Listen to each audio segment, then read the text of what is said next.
Assalamualaikum and very good evening. Today, I would like to discuss a problem that is currently affecting our Malaysian population, and the topic is regarding increasing number of chronic kidney disease. On average, 1 in the 10 adult population nationwide are suffering from chronic kidney disease, or in short called CKD. CKD is one of the leading causes of premature death in Malaysia.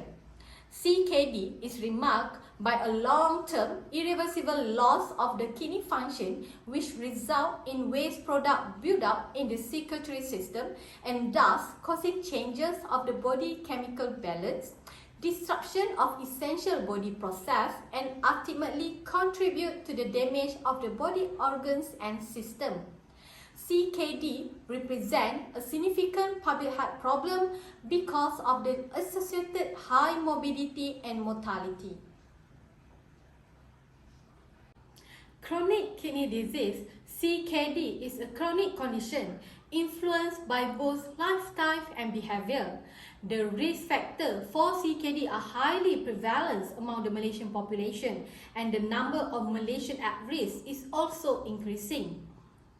Now, the graph beside me shows a steady rise in the total number of patients with chronic kidney disease who receiving renal replacement therapy according to the 2020 report by Malaysian Dialysis and Transplant Registry. There were about 40,566 patients in 2016, and the number jumps up to the 49,434 patients in 2020. It shows a significant rise, about 20% of new cases in 2020 as compared to the 2016. This number should put us on our toes to identify the direct causes that should be investigated and to get a future-proof solution as immediately as possible.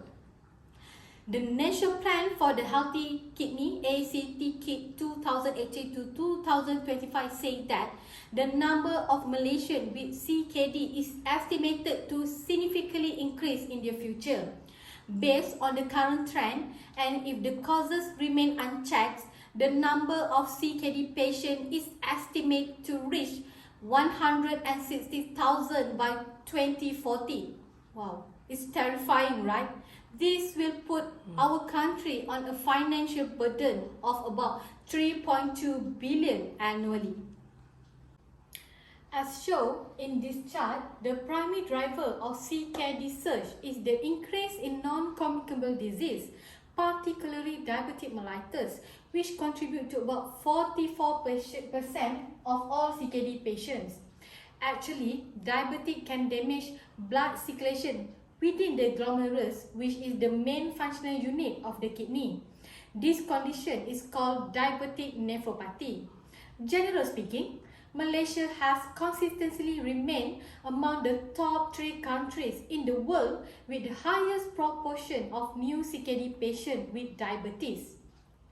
Second runner-up for the causes of CKD are due to the high blood pressure that consists of 29% of all CKD patients and is supported by KDIGO 2012 Clinical Practice Guideline for the Evaluation and Management of Chronic Kidney Disease worldwide.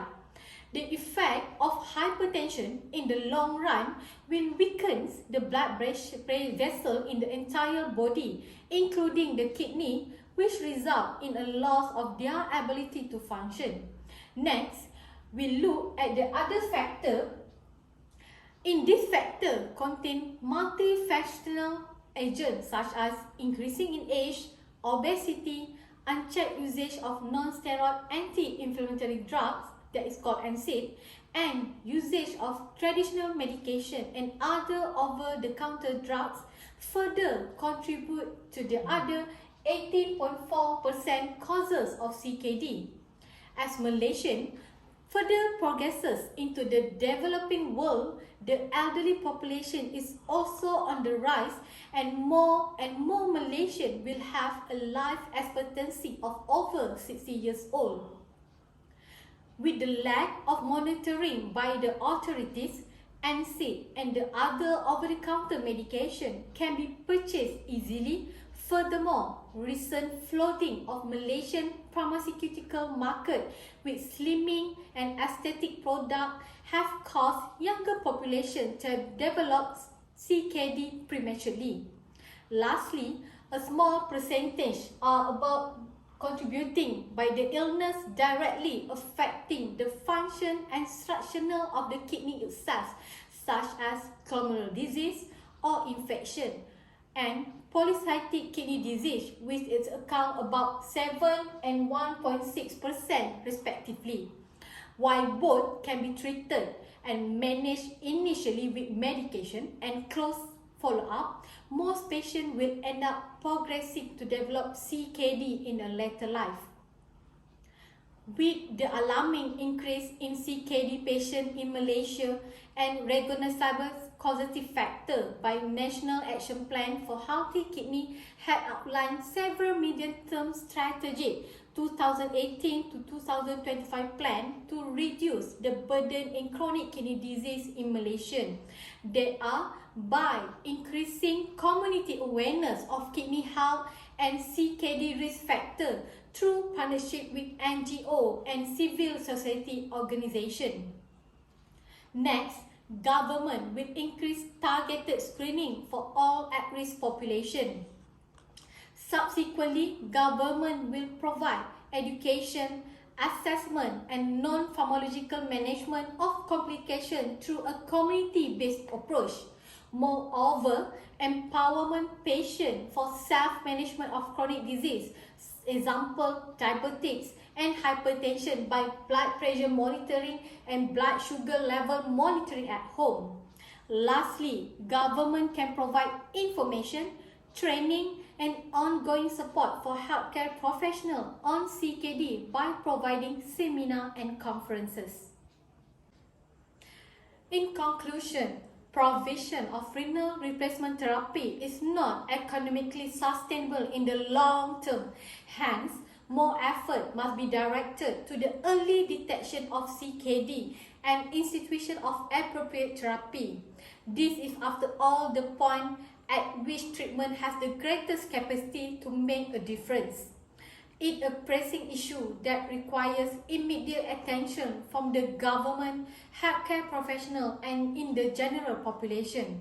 By working together and taking appropriate measures, we can help prevent and manage CKD and to improve the quality of life for those affected by these debilitating conditions.